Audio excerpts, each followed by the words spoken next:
안녕하세요. 여러분 반갑습니다. 김영석입니다. 제가 100년이 넘는 시간을 살아오며 깨달은 것이 하나 있습니다.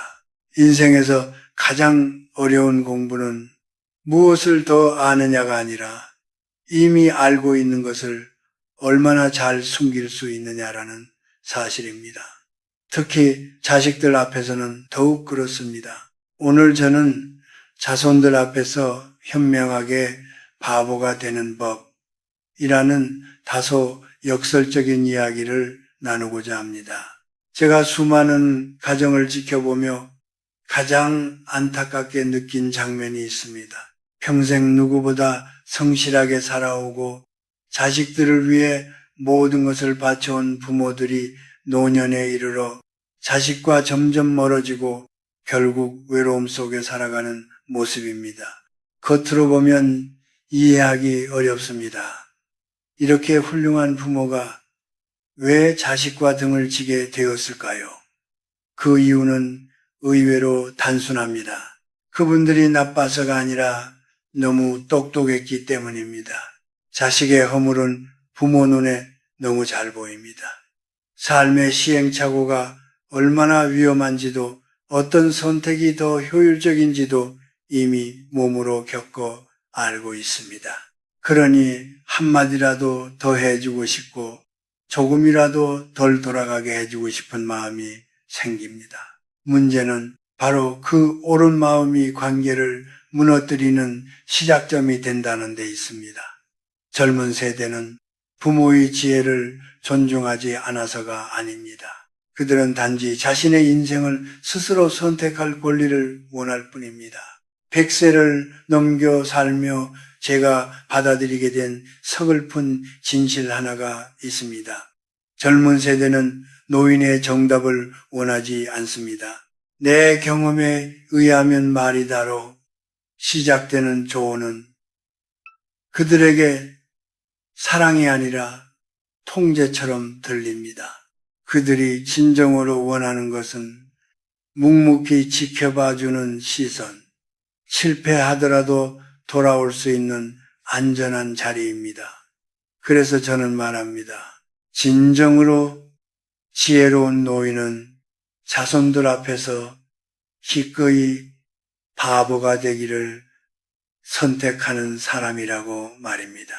만약 여러분이 쉰을 넘겼음에도 여전히 자식의 살림살이에 간섭하고 직장과 결혼, 선택 하나하나를 바로잡아 주려 애쓰고 있다면 안타깝지만 노년의 평화는 점점 멀어질 수밖에 없습니다. 내가 너를 어떻게 키웠는데 라는 말이 나오는 순간 그 말은 사랑이 아니라 빚이 됩니다. 그 빚은 자식의 마음에 죄책감과 반감을 동시에 남깁니다. 그것은 지혜가 아니라 집착이며 책임감이 아니라 노욕에 가깝습니다. 그래서 저는 손주들이나 자식들이 요즘 세상 이야기를 할 때 이미 다 알고 있어도 모르는 척 고개를 끄덕입니다. 세상이 참 많이 변했구나. 네 덕분에 내가 배우네. 이 말은 거짓이 아닙니다. 그들의 세계를 존중하고 그들이 가장으로서 어른으로서 설 수 있도록 무대를 비워주는 사랑의 방식입니다. 집안의 어른이 너무 영리하면 그 아래 사람들은 숨을 쉴 수 없습니다. 어른이 조금 부족해 보일 때 비로소 자식은 그 자리를 채울 용기를 얻습니다. 부모가 바보가 되어줄 때 자식은 효자가 될 기회를 얻습니다. 인생의 후반전은 얼마나 많이 아느냐가 아니라 얼마나 기꺼이 내려놓을 수 있느냐로 품격이 결정됩니다. 여러분이 알고 있는 수많은 정답을 가슴 깊은 우물 속에 잠시 묻어두십시오. 그리고 판단 대신 미소로 그들을 바라봐 주십시오. 그것이 제가 100년의 세월 끝에서 발견한 장수와 평온을 위한 첫 번째 비밀입니다. 우리는 흔히 부모의 도리를 자식의 인생길을 닦아주는 일이라고 생각합니다. 자갈을 치우고 넘어질 만한 돌을 미리 드러내주는 것이 사랑이라 배워왔습니다. 그러나 제가 100년의 시간을 지나오며 깨달은 것은 부모가 자식의 인생에 지나치게 개입하는 순간 그 도리는 어느새 서로의 영혼을 갉아먹는 굴레로 변한다는 사실이었습니다. 사랑이라는 이름으로 시작된 간섭은 결국 자식의 숨통을 조이고 부모 자신의 생명력까지 소진시키게 됩니다. 특히 한국 사회에서는 이 문제가 더 깊습니다. 우리는 자식과 자신을 하나로 동일시하는 문화 속에서 살아왔습니다. 자식이 잘 되면 내가 잘 키워서 그렇다고 생각하고, 자식이 흔들리면 내가 뭘 잘못했나 하며 잠을 이루지 못합니다. 그래서 50, 60이 넘어도 자식의 직장 문제, 부부 갈등, 손주 교육까지 자신의 몫처럼 떠안습니다. 하지만 그 순간부터 여러분의 에너지는 자식이라는 거대한 블랙홀로 빨려 들어가기 시작합니다. 정작 여러분 자신의 삶은 점점 텅 비어갑니다. 영적인 관점에서 보면 인간은 누구나 저마다의 인생 공부를 안고 태어납니다. 실패하고 좌절하고 넘어지며 배우는 과정은 피할 수 없는 통과 의례입니다. 그런데 부모가 내가 다 겪어봐서 안다며 그 길을 대신 걸어주려 하면 어떻게 될까요? 자식은 스스로 일어나는 법을 배우지 못하고 부모는 자식의 무거운 인생 가방까지 대신 매느라 허리가 휘고 마음이 먼저 늙어버립니다. 이것이 제가 자손들 앞에서 모르는 척하라고 강조하는 이유입니다. 제가 아는 한 노교수의 이야기를 들려드리고 싶습니다.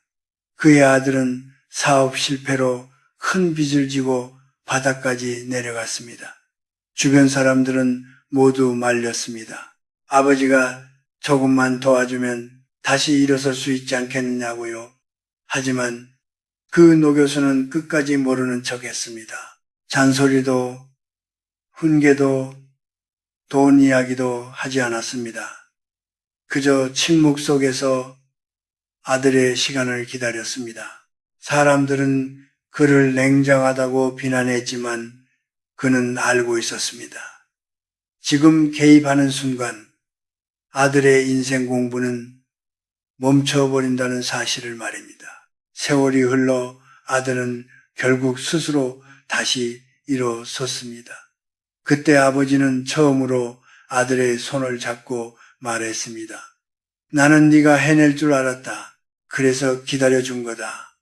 만약 그때 아버지가 나서서 문제를 해결해 주었다면 그 아들은 다시는 자기 발로 서는 법을 배우지 못했을 것입니다. 진짜 사랑은 문제를 없애주는 것이 아니라 문제를 견딜 수 있는 힘을 믿어주는 일입니다.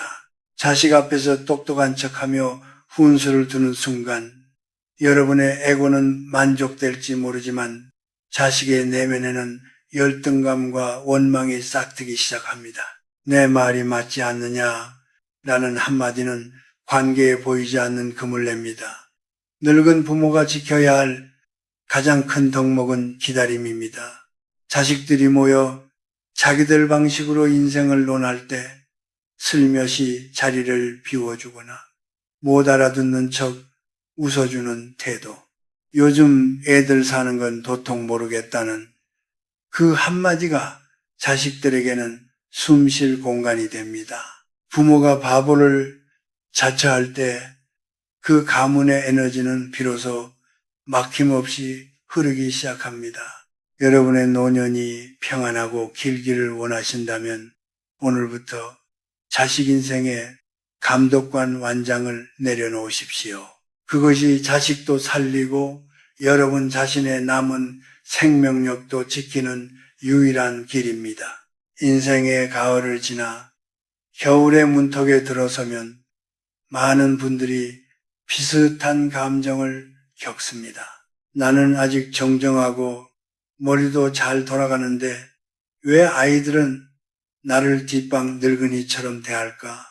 명절이나 가족 모임에서 자식들이 나누는 대화에 끼어들고 싶은 충동, 잘못된 정보 하나쯤은 바로잡아주고 싶은 마음이 불쑥 올라옵니다. 하지만 바로 그 순간이 여러분이 가장 경계해야 할 시점입니다. 그 한마디에 아는 채가 자식들과의 거리를 몇 걸음씩 멀어지게 만들기 때문입니다. 우리는 무시당한다는 느낌에 매우 예민합니다. 평생 쌓아온 경험과 지혜가 평가절하되는 것 같을 때 마음속에서 분노가 치솟습니다. 내가 어떻게 살아왔는데 라는 생각이 따라옵니다. 그러나 곰곰이 들여다보면 그 화의 뿌리는 자식의 태도가 아니라 내 존재 가치를 인정받고 싶어 하는 마음입니다. 내가 똑똑해야만, 내가 영향력을 가져야만 존중받는다고 믿는 순간 노년의 삶은 끝없는 긴장과 스트레스 속에 놓이게 됩니다. 100년을 살아보니 진짜 품격은 대접받는 데 있지 않다는 것을 알게 되었습니다. 오히려 대접을 받지 않아도 흔들리지 않는 사람이 되는 데 있습니다. 아는 척은 에너지를 밖으로 흘려보내는 행위입니다. 반면 모르는 척은 에너지를 안으로 모으는 지혜입니다. 50 이후의 삶은 이 에너지를 어떻게 관리하느냐에 따라 건강과 수명이 갈립니다. 자식들의 대화가 비논리적으로 들리고 경제관념이 허술해 보일 때도 있을 것입니다. 그럴 때마다 마음속으로만 아직 멀었구나 하고 웃어 넘기십시오. 자식들이 여러분을 세상 물정 모르는 노인으로 여긴다면 그것을 손해로 생각하지 마십시오. 오히려 큰 자유가 됩니다. 나는 이제 그런 복잡한 세상 일은 모르고 마음 편히 살겠다는 태도는 여러분을 불필요한 책임과 비난에서 해방시켜 줍니다. 이것이 바로 제가 말하는 영적 자유입니다. 고독은 언제 찾아올까요? 모든 것을 분석하고 비판하는 노인 곁에 찾아옵니다. 늘 정답을 들고 있는 사람과 함께 있으면 누구든 숨이 막힙니다. 반대로 조금 모자란 듯 웃어주고 이야기를 잘 들어주는 노인 곁에는 사람들이 모입니다. 손주들도 자식들도 자연스럽게 마음을 내려놓습니다. 여러분이 바보를 자처할 때 역설적으로 가족 안에서 가장 강력한 치유의 중심이 됩니다. 현대 사회에서 자식들이 겪는 가장 큰 고통 중 하나는 끊임없이 평가받는 삶입니다. 직장에서는 실적과 성과로, 사회에서는 비교와 경쟁으로 매일 자신을 증명해야 합니다. 그런 그들이 부모에게서마저 또 하나의 평가와 지적을 받는다면 그 집은 더 이상 쉼터가 아닙니다. 부모의 집은 정답을 요구하는 교실이 아니라 틀려도 되는 마지막 공간이어야 합니다. 자식이 사회에서 받은 상처를 안고 부모를 찾았을 때 거기서 또 다른 훈계가 기다리고 있다면 그들은 점점 발걸음을 줄이게 됩니다. 반면 부모가 아무 말 없이 고개를 끄덕이고 많이 힘들었겠다는 한마디만 건넨다면 그곳은 언제든 돌아오고 싶은 항구가 됩니다. 여러분이 현명한 바보가 될 때 자식은 비로소 부모라는 그늘 아래서 다시 숨을 고를 수 있습니다. 이제 우리는 보다 구체적으로 무엇을 내려놓고 무엇을 지켜야 하는지 이야기해 볼 때가 되었습니다. 인생의 후반전에서 가장 큰 장애물은 과거의 나와 현재의 자식을 비교하는 마음입니다. 내가 젊었을 때는 말이야 라는 생각이 떠오르는 순간 우리는 이미 다른 시대를 살고 있는 사람에게 낡은 지도 한 장을 내미는 셈이 됩니다. 100년을 살아보니 노년의 건강과 장수는 입으로 들어가는 보약보다 입 밖으로 나가지 않는 말의 절제에서 더 크게 좌우된다는 것을 절실히 느끼게 되었습니다. 먼저 여러분의 언어에서 반드시 내려놓아야 할 표현들이 있습니다. 첫째는 내가 다 해봐서 아는데입니다. 세상은 여러분이 젊었을 때와 비교할 수 없을 만큼 빠르게 변하고 있습니다. 그 경험은 소중한 자산이지만 지금의 현실에서는 이미 다른 공식이 적용되고 있을 수 있습니다. 둘째는 너희가 걱정돼서 하는 말인데입니다. 걱정은 사랑의 얼굴을 하고 있지만 듣는 사람에게는 무거운 심리적 짐이 됩니다. 셋째는 나중에 후회하지 말고 내 말 들어라입니다. 후회 또한 자식이 스스로 감당해야 할 인생의 일부입니다. 이 말들을 내려놓는 순간 여러분의 마음은 놀랍도록 가벼워지기 시작합니다. 다음은 자식이나 손주에게 무시당했다는 생각이 들 때의 대처법입니다. 자식이 무례한 말을 하거나 조언을 흘려버릴 때 똑똑하게 맞서 싸우려 하지 마십시오. 그 대신 내가 나이가 드니 정말 깜빡깜빡하네. 네 말이 맞을지도 모르겠다. 허허 웃어 넘기십시오. 이것은 비굴함이 아닙니다. 나의 귀한 에너지를 불필요한 갈등에 쓰지 않겠다는 고요한 선언입니다. 화를 내는 순간 혈압은 오르고 웃으며 넘기는 순간 몸은 서서히 평온을 되찾습니다. 또 하나 내려놓아야 할 것은 집안의 낡은 권위입니다. 과거에는 가부장적인 권위가 가정을 지탱했을지 모르지만 지금은 공감하는 어른이 가정을 살립니다. 자식들이 삶의 고충을 털어놓을 때 해결책을 제시하려 들지 마십시오.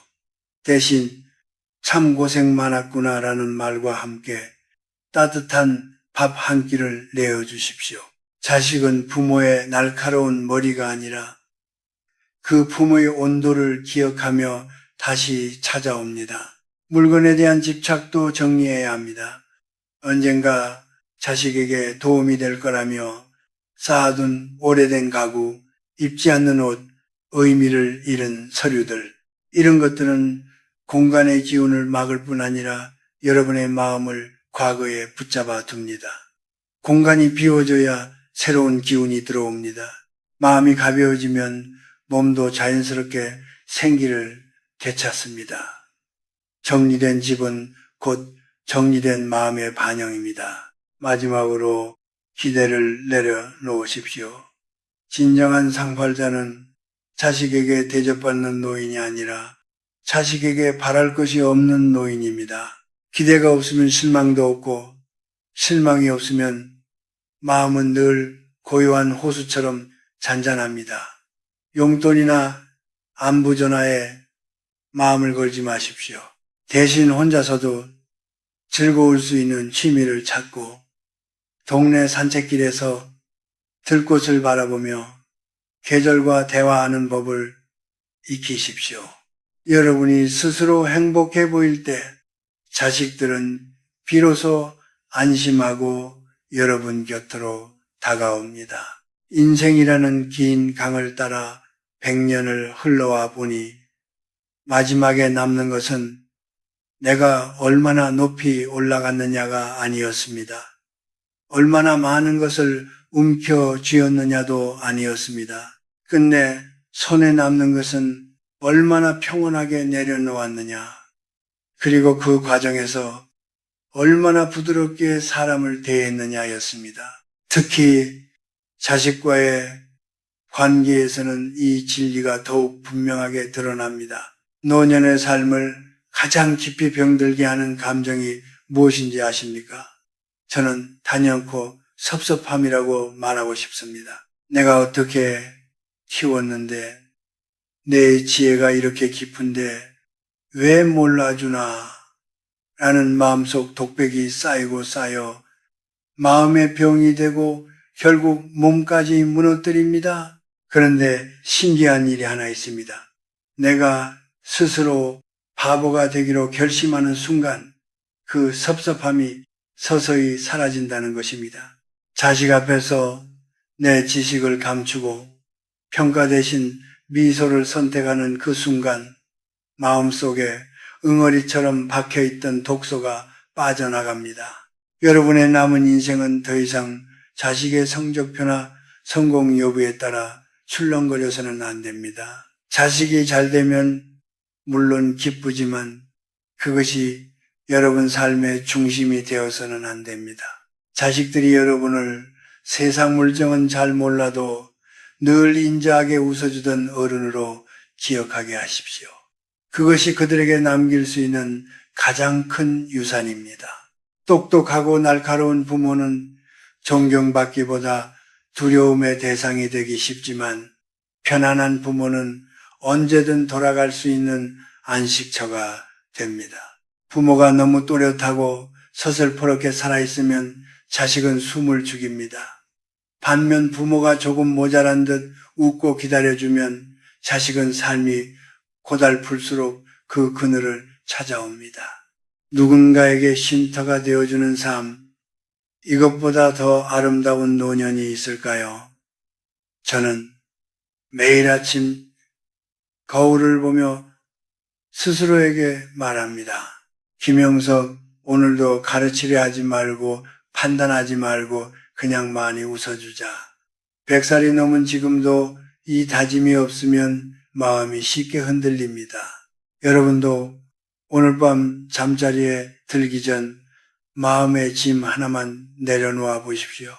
그래, 내 자식도 이제 자기 인생을 사는 어른이다. 내가 모르는 척 해주는 것이 저 아이를 돕는 길이다. 인생의 마지막 문턱에서 우리가 가져갈 수 있는 것은 통장의 숫자도 화려한 경력도 아닙니다. 오직 내가 이 세상에서 얼마나 많이 사랑했고 얼마나 부드럽게 세상을 대했느냐는 기억뿐입니다. 자식들에게 똑똑했던 부모로 기억되기보다 나를 보면 늘 환하게 웃어주던 따뜻한 부모로 남으십시오. 그 웃음 속에 장수의 비결이 있고 가문의 화목이 있으며 여러분 자신의 구원이 있습니다. 스스로를 너무 몰아붙이지 마십시오. 여러분은 이미 충분히 잘 살아왔고 충분히 애써왔습니다. 이제는 모든 복잡한 계산기를 내려놓고 창가에 스며드는 햇살과 바람을 느끼며 현명한 바보로 살아가도 좋을 때입니다. 여러분 얼굴에 떠오른 그 느긋한 미소가 주변 사람들을 치유하고 여러분의 남은 생을 더 길고 깊게 만들어 줄 것입니다. 100년의 세월을 담아 여러분의 앞날에 평화와 안식을 기원합니다. 이제 마음을 가볍게 하고 남은 생의 아름다운 노후를 조용히 감상하시길 바랍니다. 고맙습니다. 그리고 평안하십시오.